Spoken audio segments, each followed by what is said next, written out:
Sa exclusive interview ni MJ Felipe sa kapamilya stars na sina Kim Chiu at Paolo Avellino matapos ang poster reveal na ginanap kahapon. Natanong sila tungkol sa magiging plano nila sa Valentine's Day pero revelasyon ng dalawa ay hindi sila magkasama. Pero ang nakakakilig na hirit naman ni Kim, everyday naman pwedeng maging Valentine's Day. Sa February 15 naman ay magkasama sila sa umpisa ng mall tour para sa kanilang pelikula sa Star Mall sa San Jose del Monte, Bulacan, kung saan ilo-launch din ang official trailer nito. Pagbubuking pa ni Paolo ay simula February 15 ay halos araw-araw silang magkasama ni Kim Chiu sa iba't ibang lugar sa Pilipinas at sa ibang bansa. Hindi rin natapos ang pagpapakilig at pagpapaamin ni MJ Felipe sa dalawa. Sa tagal kasi nilang magkasama sa taping, mula serye at pelikula ay mas naging komportable na sila sa isa't isa.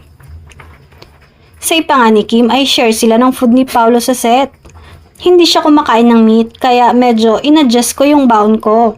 Para share na lang, 'di ba? Hindi ako nagluto, pinapaluto ko lang, ayon sa aktres.